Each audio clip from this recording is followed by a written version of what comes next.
Good morning.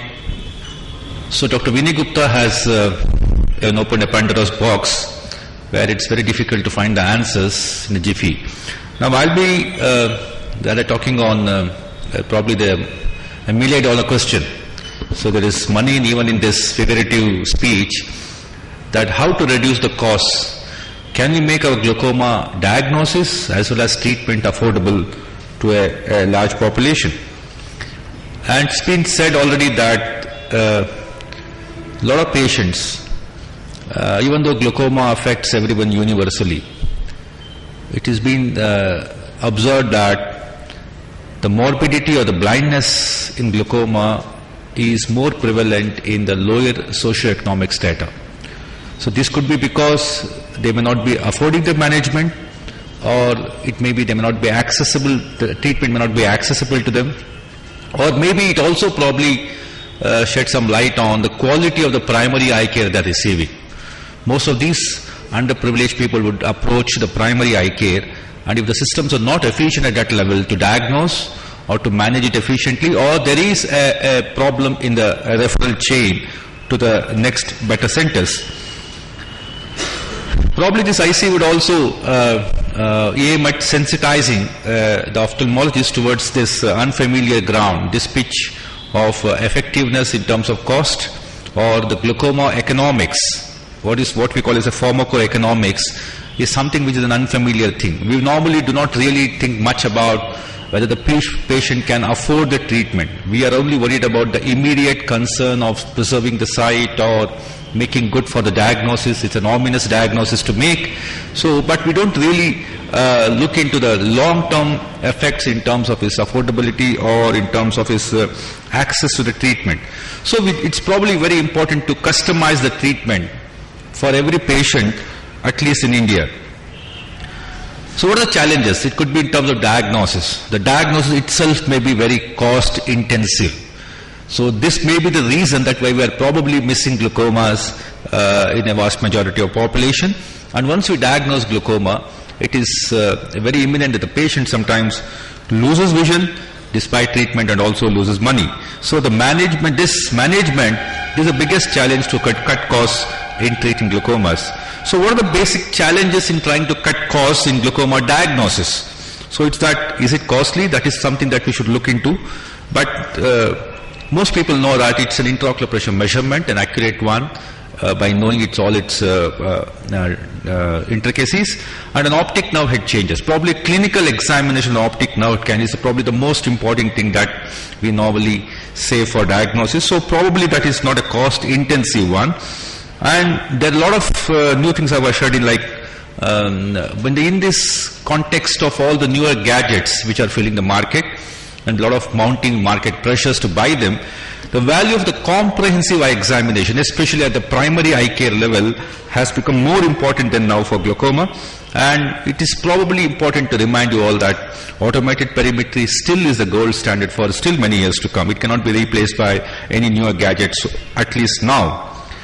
So if you really if doing the costing of the equipment, probably cost is never an obstacle to do a proper scientific glaucoma diagnosis, because probably applanation tonometer or gonioscopy or optic nerve, lenses to examine the optic nerve, they're not very costly compared to the present costing of the other equipments that we normally use for other specialities.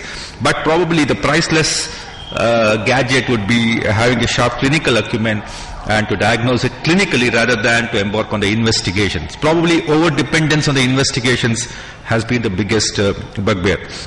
So the newer things have come in, it has become a gadget-intensive area. So we have so many gadgets that is claimed to make glaucoma diagnosis easy and simple and accurate, but we have not really realized that dream. And probably we also have that idea of pre-perimetric glaucoma, which we talk so much, probably has to be customized to our needs, and we have to have a clear idea about a lot of patients are put on treatment without an objective evidence of damage to the vision system.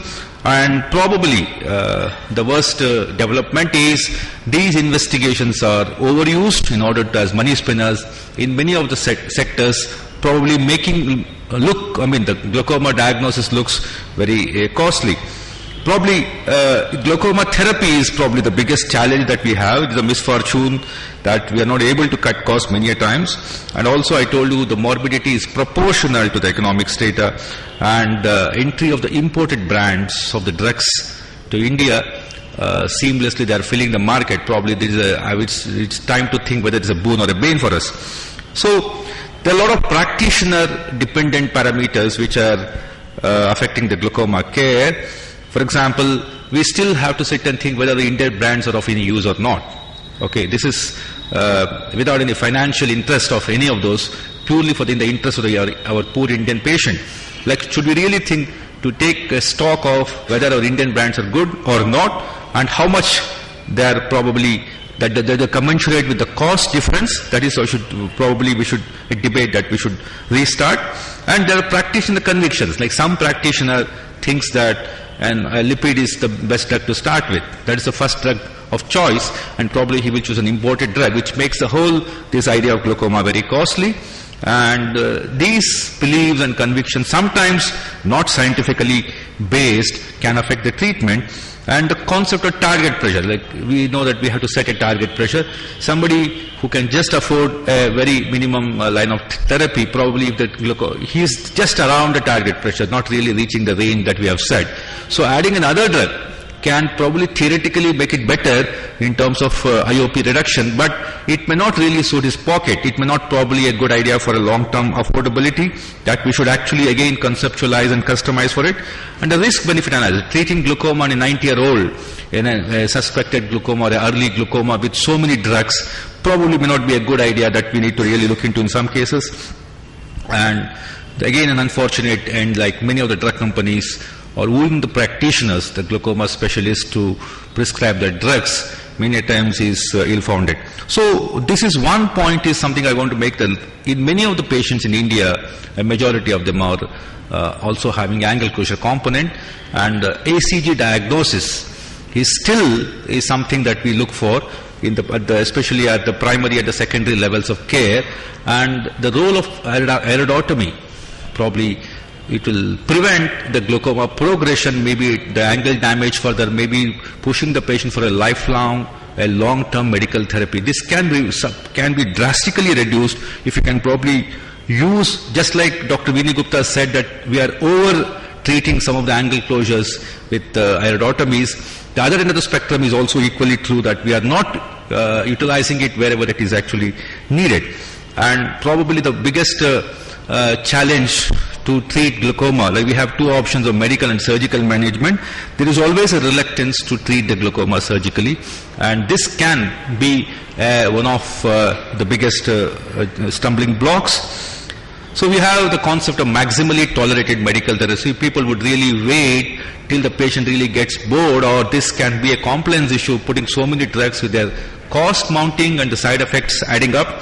So this has to be looked into. This is one of the challenges that we have, that we really should be put every patient to this trial of maximum toleration for all drugs. And we always fear the glaucoma surgery failures. Probably it's a part of the treatment, and unless we need to really upgrade our surgical skills and knowledge about how this glaucoma surgery works, this eternal fear cannot be removed. And in many cases I find that the glaucoma valves, though they are not very affordable at this point of time, can be a sort of a solution for many of the intractable glaucomas which demand multiple drugs and sometimes may not be very clinically very effective on a long term. And we should understand the inherent problems of reduction in the best corrected visual acuity. All these are part of the game, and probably we need to really look into this very seriously. Can surgery be a panacea for some of the patients whom we are needlessly probably driving them to medical therapy? And also many of the patients who have cataract, there is a notion that anybody's glaucoma is medically well controlled. Cataract just has to be removed, there is no need to treat glaucoma. I don't think it is a justifiable one in many of the cases. Probably that is a time that you probably take care of the glaucoma also surgically. Anyway, you are operating the patient, and combined surgeries would be a solution to many of the patients who cannot afford treatment, and also for simple, logical reasons. So this probably all boils down to finally a poor surgical training, poor concepts in treatment of glaucoma, which reflects our poor training of our postgraduates and residents, probably we have to start working from that level. So the stumbling blocks are basically the huge cost difference between the imported brands and Indian brands, and our own concepts or misconceptions about the efficacy of Indian brands. We have always a bias towards them, and there are unproven benefits. People have been lured into believing vasoprotection, neuroprotection, so many other things which are not being still proved beyond doubt, and this could probably drive an unjustified use of these medications. And combination drugs, probably in some selected cases, combination drugs can probably cut costs, can also improve compliance. And some of the drugs like pilocarpine, which has been used for ages, has really gone out of the market, and this probably can be a solution to some cases where pilocarpine is still effective in some selected cases, both in OEG and ACG. These our undergraduates or postgraduates probably do not really realize that, and we practitioners have totally conveniently forgotten certain drugs like that. And whether it is drug of first choice is beta blockers or lipids is again a debate that we should carry out. So finally, we should answer, want to make it cost intensive or cost effective. So we have been using compulsively lipids, especially the international brands, and we are adding some of the drugs like artificial tears for the side effects. Sometimes they are also pretty costly. They may be costlier than the actual original glaucoma drug that we are using. And there is an unholy nexus sometimes between the doctor, pharmacy and drug companies, and finally making it very difficult for the patient. So lastly, we need to really look at our pre-treatment evaluation in the result of socio-economic, whether the patient can understand the disease, can afford the disease, can access the care or the type of treatment that we are trying to give.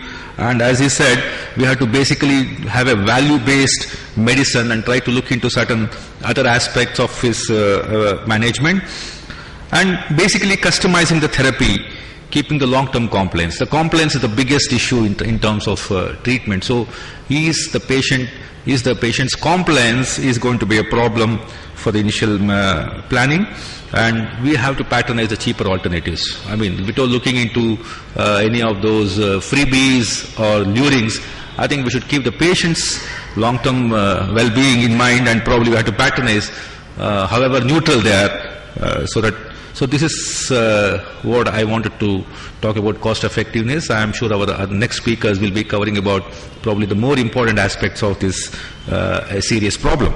Thank you very much. Thank you, Krishna. We have Dr. Sirish talking about the ethics of glaucoma prescribing.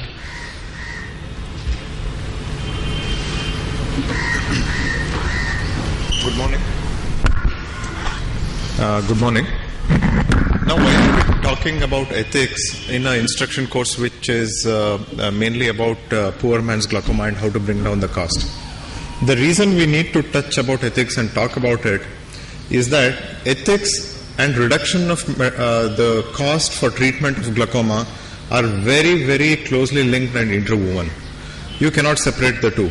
If you separate ethics, then the cost of treatment of glaucoma is going to phenomenally shoot up. And if you are within your boundary and you adhere to your ethics, the cost of treatment of glaucoma automatically comes down and you don't need to do anything special about it. So this is one of the very important aspects of keeping down the costs in treating glaucoma. In order to give you a brief of what the ethics say about how to conduct ourselves, there are 4 key ethical principles which we need to know. One is the respect for autonomy, second is non-malfeasance, third is beneficence, and fourth is justice. Now, what is respect for autonomy? Most importantly, we have to respect the patient. We have to respect the patient, we have to respect the patient's decisions, what the patient feels about the treatment. We are not the sole people involved in the treatment of the disease. The person having the disease is the patient. So we have to include the patient in all our decision making. We have to take the patients into confidence. We have to keep the pros and cons of drugs and treatment options informed very much to the patient. We have to tell about the side effects of the drugs, the cost, most importantly, the cost of the different medications involved, what are the different options involved. For example, if you are prescribing latanoprost, it is very important that we tell what are the different costing of latanoprost involved and what is the difference, if at all, we perceive between the different brands. Like that, in glaucoma, we are having a lot of generic medicines, and it is one of the important areas where we have to touch upon.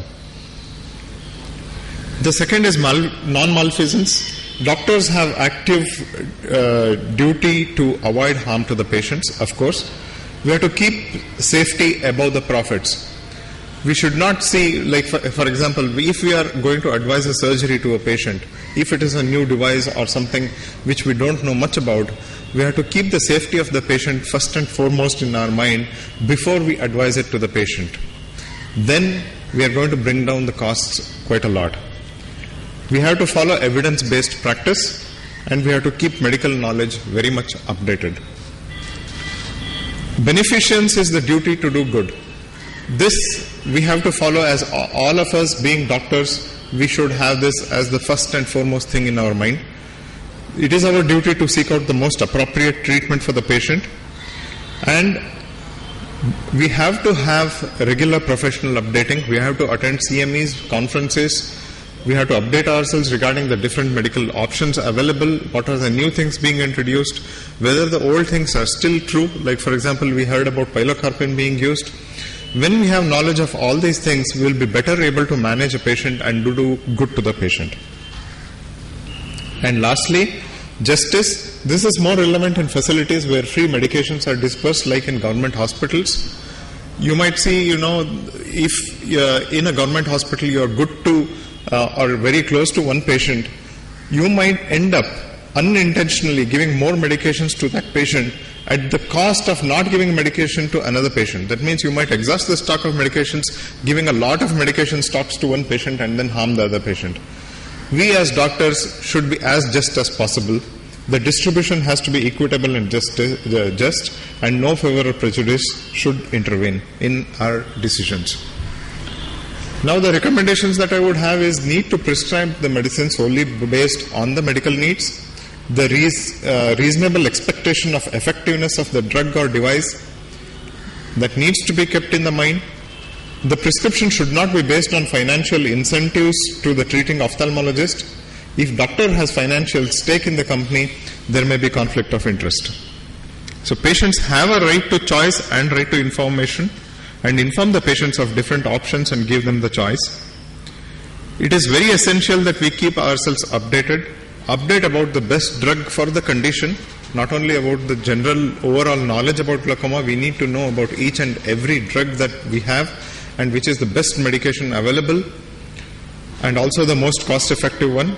Current preferred practice pattern, we have to update ourselves based on that, and more importantly, update ourselves on the safety information and that keeps getting released every now and then.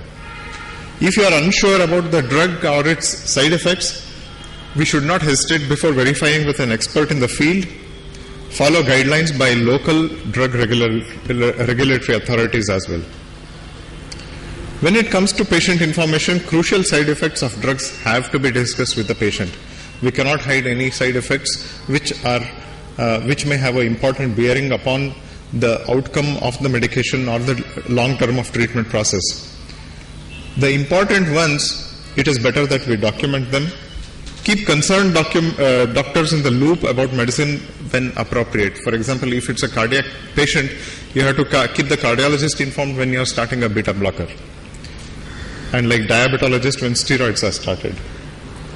And you need to have, when you give a prescription, you need to keep a proper prescription to the patient. You need to give a complete prescription. This should be available on the AIOS website. You can probably check it out on that. What are the important things that need to go in a prescription? It should have everything right from letterhead, the doctor's full name, qualifications, date, patient's full name, address, name of the drug, potency, total quantity recommended, and with the rubber stamp and everything. A good prescription should be written legibly Preferably use electronic means to save and print prescriptions to avoid any confusion, and mention all precautions that the patients need to take. Now coming to the crucial thing about operating our own pharmacy, quite a lot of us, or most of us rather, doctors have our own pharmacy. We should not keep financial considerations when referring to our own pharmacy. It should be primarily for the benefit of the patient.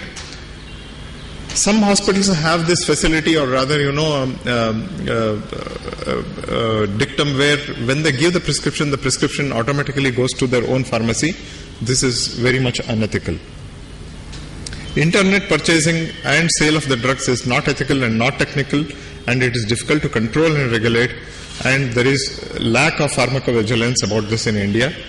Telephone prescribing can be done, but make sure there is adequate assessment before we prescribe any drug to the patient. Establish a dialogue with the patient, and then try to make sure what the problem of the patient is before we do a telephone prescribing. Obtain patient's consent, ideally record it in his case sheet if you have the case sheet with you, and you should have adequate knowledge about the patient's health when you do it.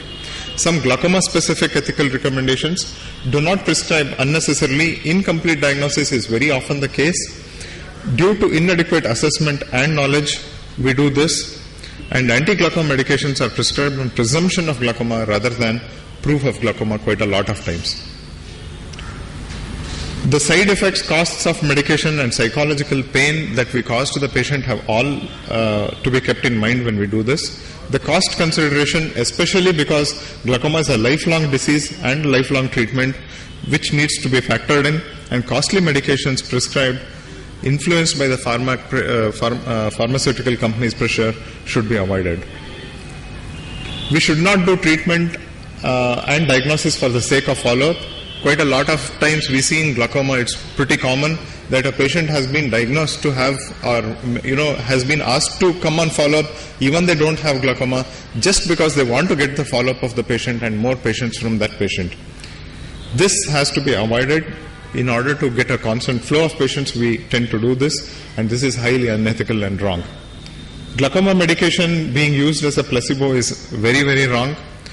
Some medications can be used as glaucomas, but when we, placebos, but again when we do this, the principle of no harm to the patient has to be kept in mind. And treatment on single reading of high intraocular pressure is again a very common thing which happens in glaucoma practice. Quite a few are treated with inadequate diagnosis. Single reading of IOP obviously is inadequate for decision of treatment and the diagnosis of glaucoma. To end, we have to remember this: with great powers, there must also come great responsibility. We as doctors, we have great powers in terms of controlling the outcome of a disease, in treating the patient, in making a patient follow the treatment that we want. In fact, we dictate the terms and conditions to the patient. This confers on us great powers. But then we have to exercise this power with lot of restraint and lot of responsibility. Thank you very much. And we have to make a partner in the patient, a partner in the treatment. Thank you, Dr. Sirish. We have Dr. Gursatinder now telling us about the cost analysis of medications and the role of early surgery. Now we come to the nitty-gritty of what is the economy of the glaucoma, how much the cost to the patient, to the society, and how does it impact the people. So we have had exciting time in the glaucoma treatment. We had a lot of new drugs coming in the last decade or 2 decades, like prostaglandin, prostacyclin, decosanoids, and of course alpha-adrenergic agonist and topically instilled carbonic anhydrase inhibitors, plus a lot of combinations. Mind you, all the combinations are with the timolol, and you can't give them to the patients who have got some contraindication to the timolol. So we have all talked about the economic data, of course, is very limited in the glaucoma in this area. This is important from the point of view of provider, patient, payer, and society at large. We can actually calculate the cost of the treatment, theoretical cost of treatment. We can say, let's say a vial contains 5 ml of drug. We just calculate the number of drops in the vial, and then we calculate the cost of 1 drop. And then, of course, we extrapolate it to the dosing pattern and calculate the cost of daily cost, yearly cost, and we can also calculate the monthly cost of the treatment. So the drug manufacturers had divided several ways to counter the effects of wasting with many methods, like overfilling of the bottle design, and one of the most important thing is the bottle design. There are bottles, once you press the bottle, 3-4 drops will come at a time. The product may be cheaper, but it may ultimately be more expensive to the patient in the long term. So what we did was we analyzed the different. We don't have any generics in India for glaucoma except for Timolol maybe. What we have is a branded generics. So we calculated the cost of the treatment, yearly cost and the monthly cost. We didn't go into the wastage factor that we didn't count on. What we found was, this is the cost of the drops per ml. This was number of drops per ml of the vial. You can see the number of drops in a vial can vary widely, right from the 15 drops per ml to 34 drops per ml. Now the good vials will have about 30 to 34 vials per ml, whereas another poor vial may have 14 drops per ml. Generally the proprietary preparations, especially prostaglandin, they have inverted cone design, which distance drop size from 20 to something like 20 microliter or so. Drop size can vary from 20 microliter to 70 microliters, where the capacity of cul-de-sac is only 7 microliters. So that explains the smallest drop is sufficient, even less than 20 microliter would be sufficient for the eye. And you can see across the different brands, you can see that the large variation. Top you can see the Travoprost. Some companies giving you 21 drops per ml, whereas one good proprietary company giving you 34 drops per ml.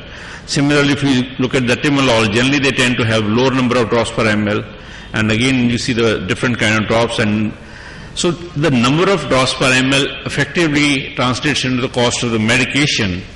So what we did then was we calculated theoretically the cost of treatment per day with these drugs, like we took different brands, we calculated the cost per day. As I told you, let's say if you need brimonidine twice a day, you will need 2 drops, cost of 1 drop into 2 and give you the daily cost. So daily cost can vary. You can see the lower end we have beta blockers, which are probably the cheapest drug option today.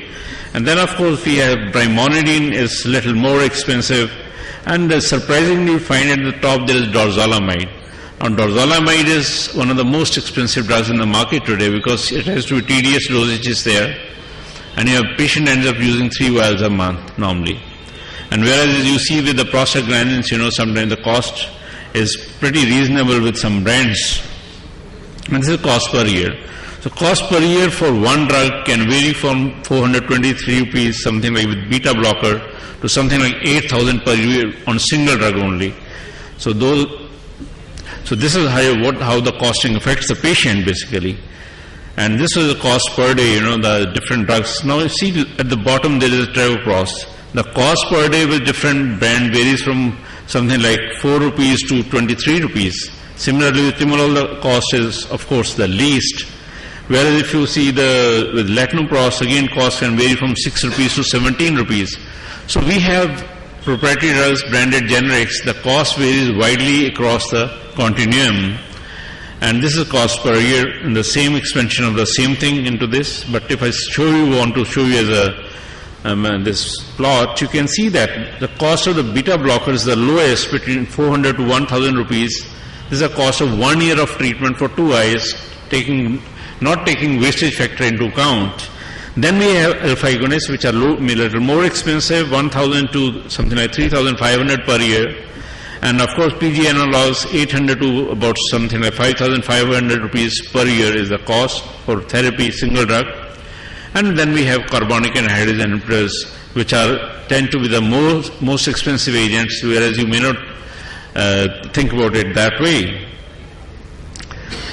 And if you see the combinations, you see all the combinations I told you, they are with the Timolol. The cost goes pretty high because all the drugs other than Timolol are pretty expensive.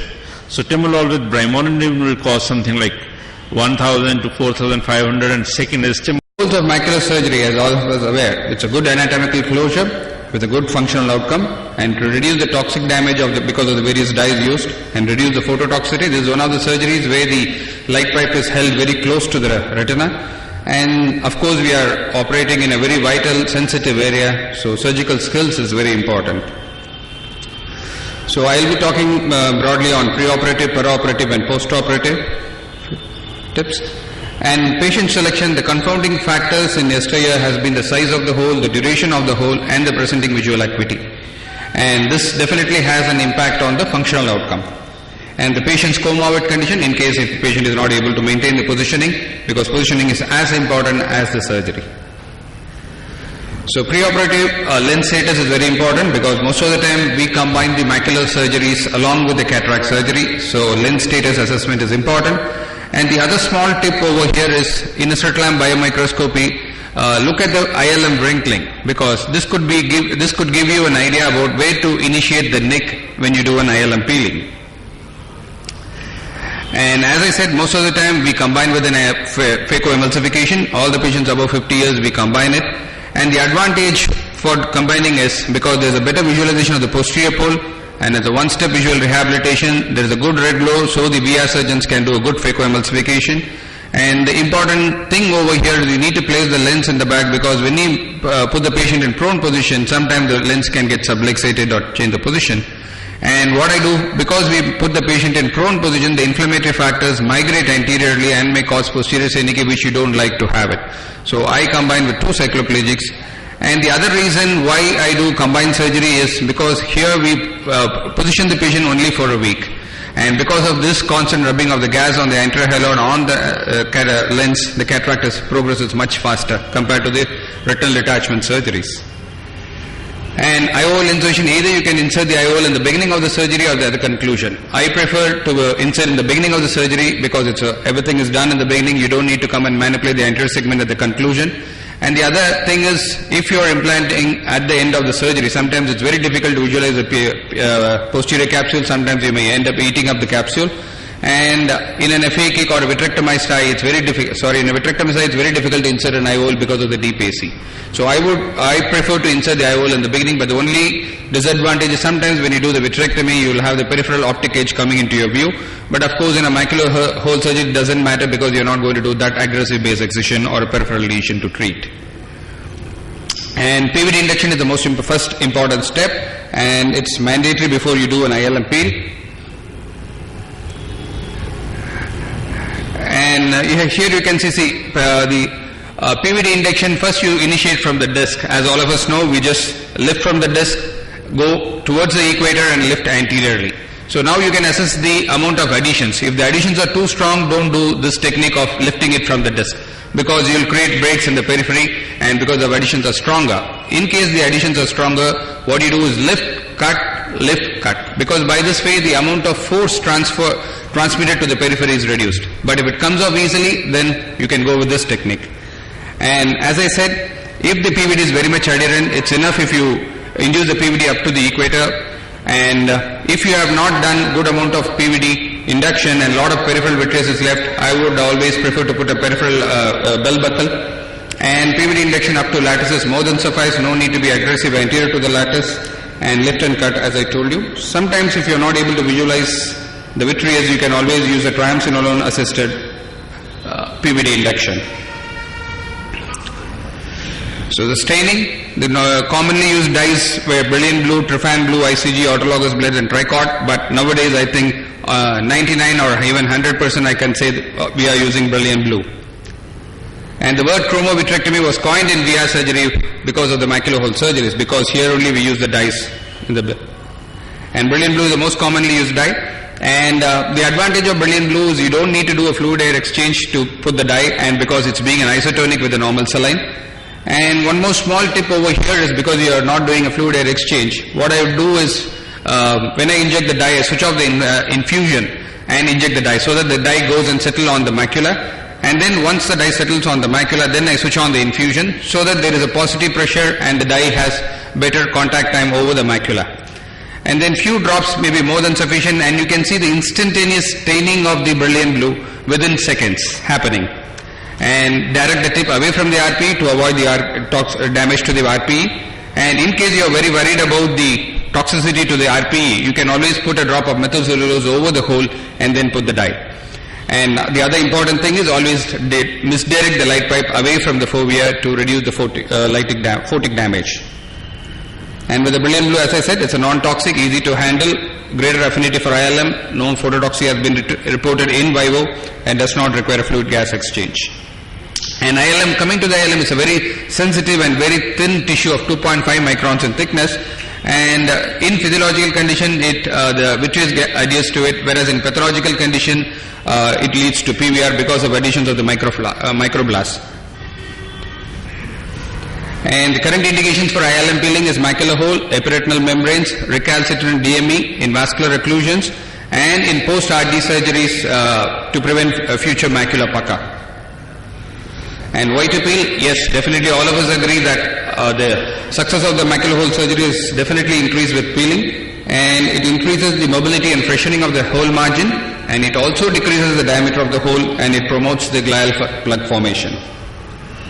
And visualization, either you can use Lander's lens or the wide-angle viewing system. The wide-angle viewing system is good enough in the present scenario. You have the magnific high mag lens. And only thing here is the depth perception is slightly reduced compared to the Landers, whereas the field is much better in wide-angle viewing system compared to Landers. For the beginners, yes, you can first start your ILM peeling with Landers lens because the depth perception is much better. And before we peel, ensure and coat the cornea again with viscoelastic so you have better view. And in case you have the epithelium is waterlogged, you can always scrape off the epithelium and select the lens of your choice. And most important is explain and tell your patient what you are going to do and why it is important for him to stand still or stay still. And when you start the peeling, look for the areas of ILM wrinkling after the injection of the dye. And you can cut across the wrinkles because it's easy to cut across the bridges rather than to cut in an area which is flushed with the surface. And in case of your people are using the Bausch & Lomb system, you have the amber filters which helps you to visualize the ILM much better. And the instruments which you can use is, you can use an MER blade to create a nick. You can see there a small nick is being created, and then you are going and pinching, what we call this pinch and tint. The initial thing, if you are not using an MBR, you can use the forceps itself to pinch the retina. Along with the retina, you can pinch the ILM also, nothing will happen. And it's a gentle pinch. Once you make a pinch, you are creating a tent, and then the ILM is freeze, and then you can start rotating. And way to initiate, you should be comfortable, the patient, the surgeon should be comfortable with this wrist movements. And it should be always done in a direct visualization. What I mean direct visualization, you don't want the shadow of the instruments to obviate your view. If it's a right eye, I would suggest to initiate the nick from the infranasal or supratemporal quadrant because it's along the axis of your wrist movement.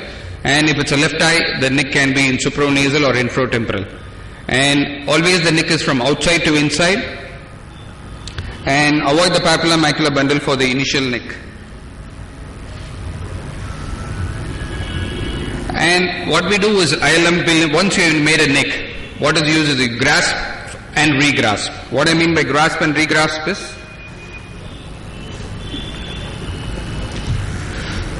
so always hold the base of the flap and rotate clockwise. Again you go to the base.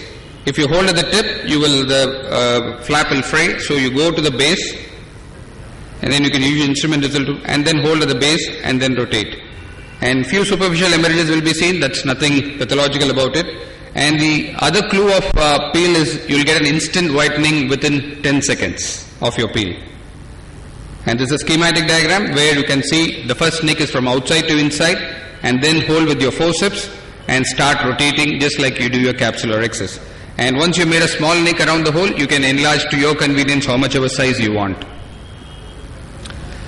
And ILM peel may be difficult, or it comes in piecemeal in certain scenarios.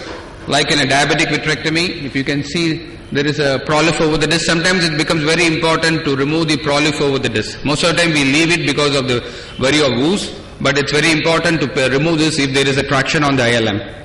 And in myopics, because of the schisis, the peel becomes difficult, and post-trauma or post-inflammatory or post-macular laser cases. And the other thing is, once you have finished this peeling, see the second bottom one looks relatively a decent peel. There is enough whitening around the hole, but sorry.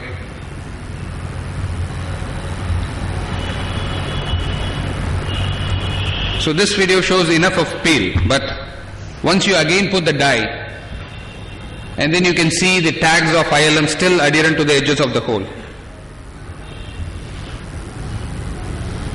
So again, why I would suggest is to do a restaining after the peel so that you ensure that the ILM has been peeled well enough all around the hole. Another new technique which I started adopting for the past 2 years is an inverse flap technique. It's a very promising technique. So right now there is no currently contraindication for macular hole. Any macular hole, any duration, any size, except that the RP is healthy, can be closed with this technique. And the inverted ILM itself act like a substrate for the glial proliferation. That is one of the mechanisms proposed for the closure of the hole. So here are the one video about the invert peel. So here we make the ILM peels just like a flower petal. So just make multiple peels. You go to the base so that you will have a nice like a flower petal appearance. So go to